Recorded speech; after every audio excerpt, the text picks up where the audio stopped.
Assalamualaikum warahmatullahi wabarakatuh. Salam sejahtera untuk kita semua. Senang sekali saya Ibu Ida Fitriani menjumpai kalian dalam pembelajaran PPKN kelas 9 semester 1 pertemuan pertama pada hari ini. Apa kabar kalian semuanya? Ibu harap hari ini kalian semua dalam kondisi yang baik, sehat, dan siap untuk belajar. Kemudian, Bu Ida juga mengucapkan selamat kepada kalian semuanya, karena pastinya sekarang kalian sudah berada di kelas 9. Tentu saja, Bu Ida berharap kelas yang baru menjadi semangat yang baru untuk tetap belajar PPKN. Belajar PPKN tetap asyik.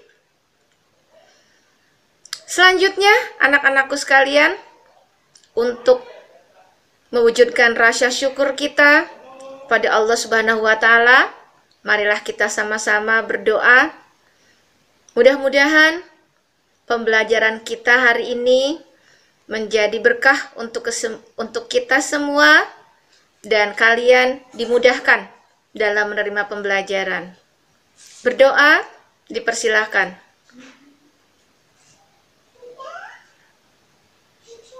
Selesai.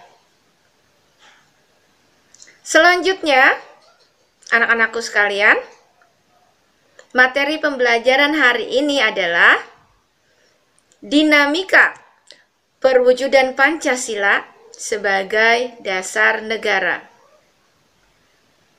Adapun kompetensi dasarnya adalah mengamati dinamika yang terjadi di masyarakat, terlebih mengenai praktek ideal Pancasila sebagai dasar negara dan pandangan hidup bangsa. Selanjutnya, tujuan pembelajaran yang ingin dicapai adalah: pertama, dapat memahami penerapan Pancasila masa Orde Lama. Selanjutnya, dapat menjelaskan penerapan Pancasila masa Orde Baru. Dan yang terakhir, dapat mendeskripsikan penerapan Pancasila masa Reformasi.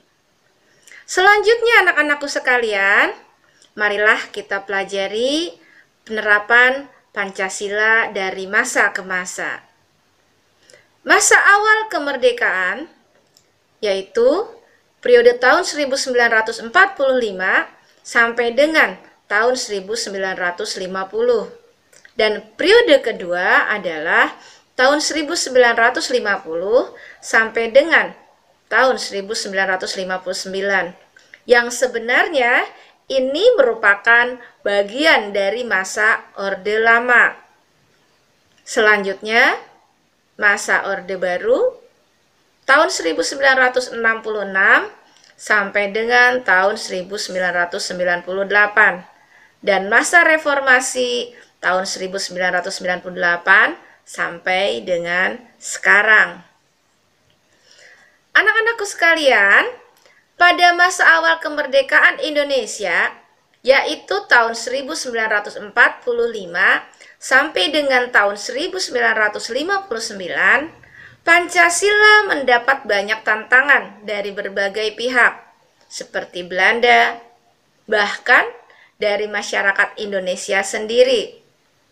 Ada yang ingin menggantikan Pancasila sebagai dasar negara.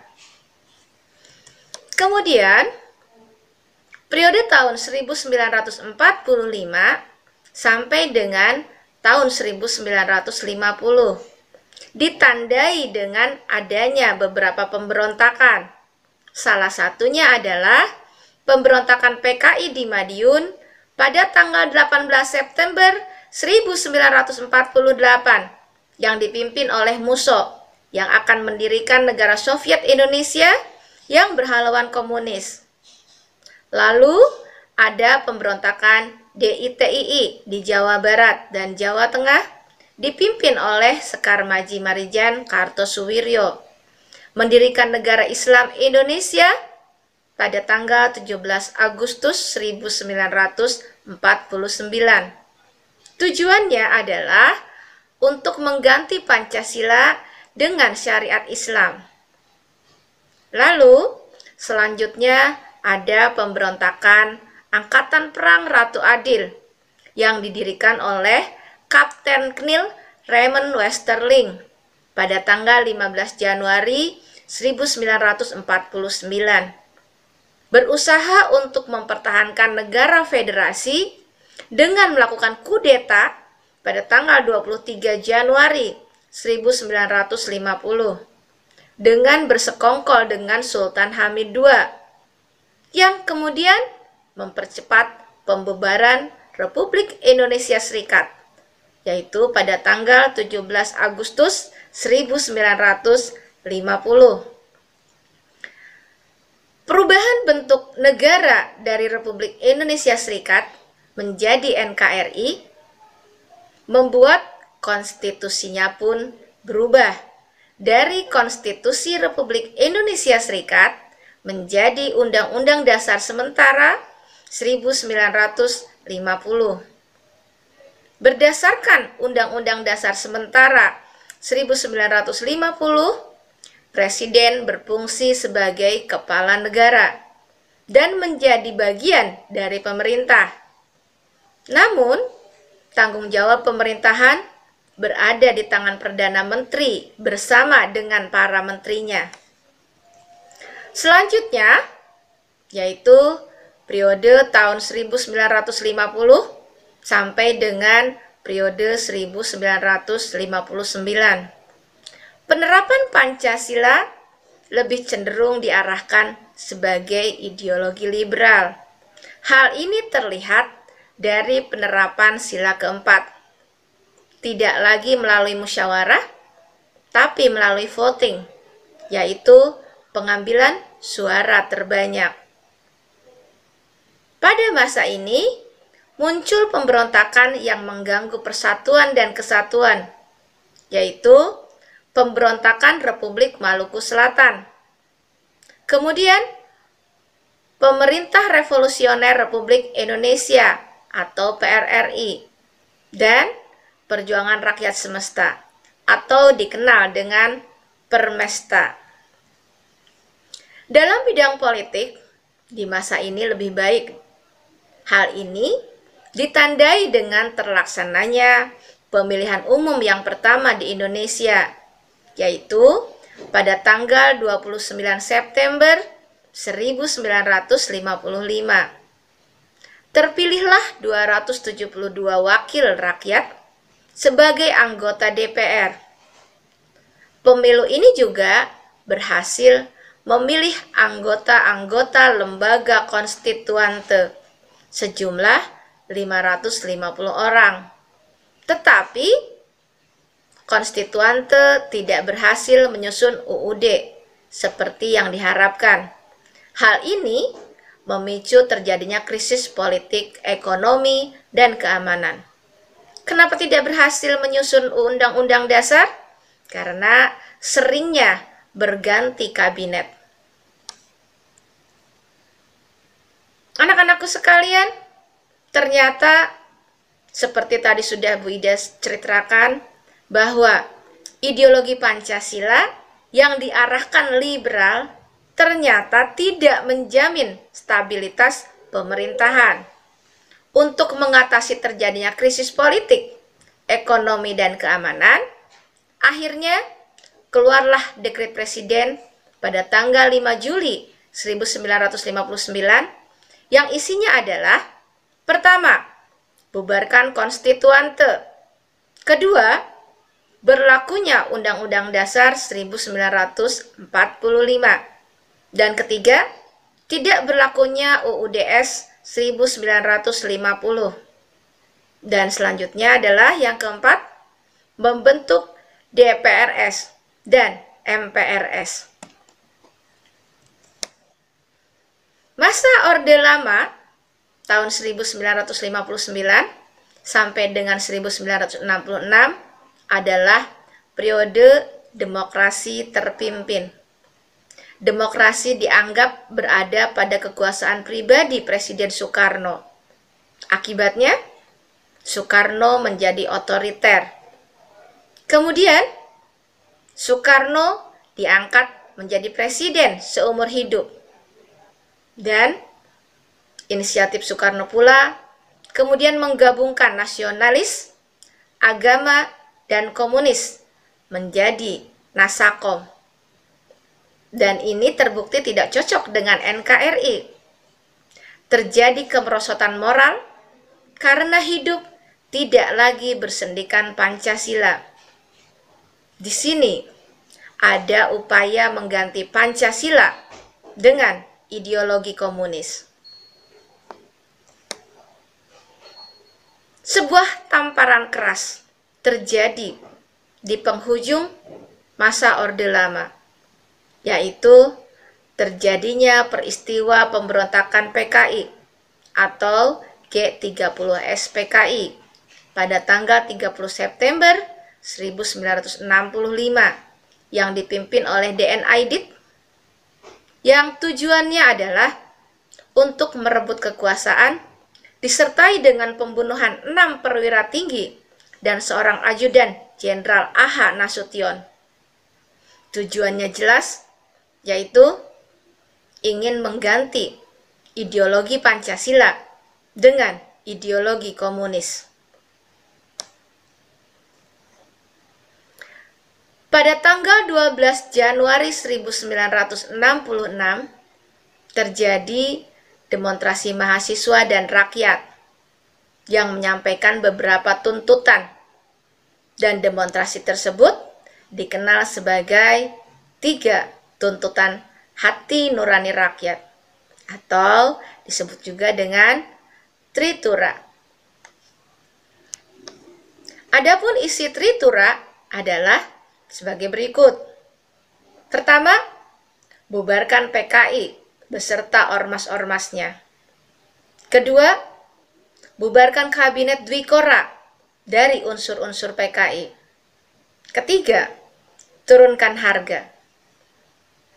Itu adalah isi dari Tritura. Selanjutnya,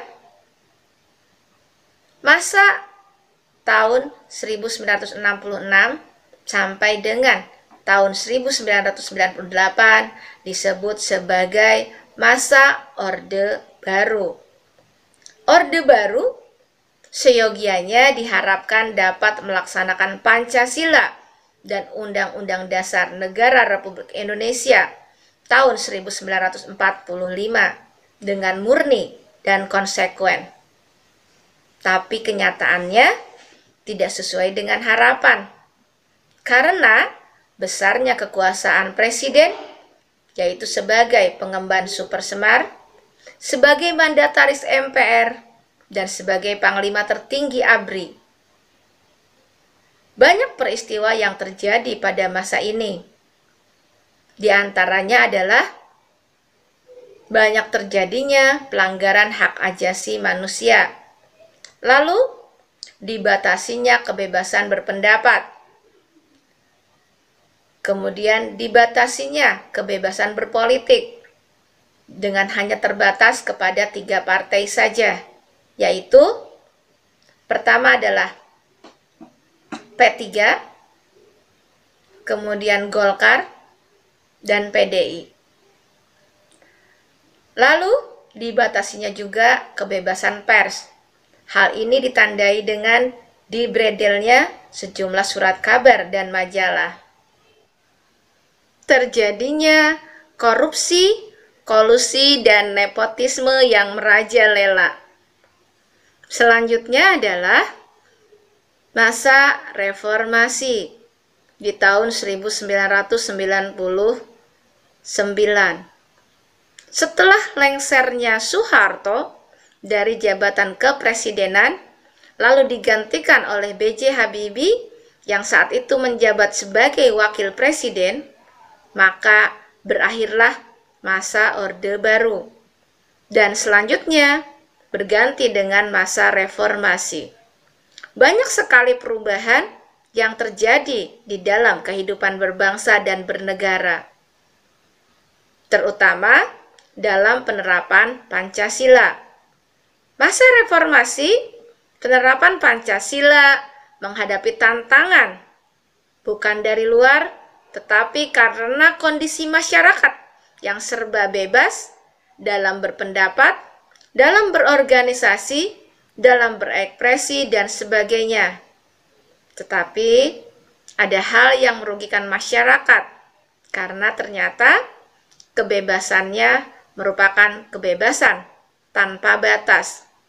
Misalnya saja, pergaulan bebas, pola komunikasi yang tidak beretika mengakibatkan perpecahan, serta menurunnya rasa persatuan dan kesatuan. Juga penyelesaian masalah dengan tindak kekerasan. Perkembangan dunia yang sangat cepat dan mendasar, juga persaingan antar negara yang sedemikian ketat, membuat kita semua harus waspada terhadap adanya upaya penyusupan ideologi, baik yang langsung maupun tidak langsung. Demikianlah paparan dan penjelasan dari Bu Ida.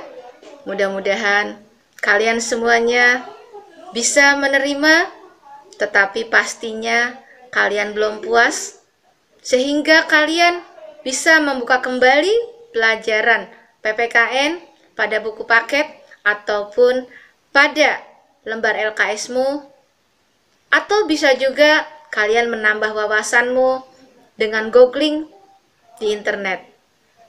Terima kasih semuanya atas perhatian kalian. Selamat belajar dan sampai jumpa. Assalamualaikum warahmatullahi wabarakatuh.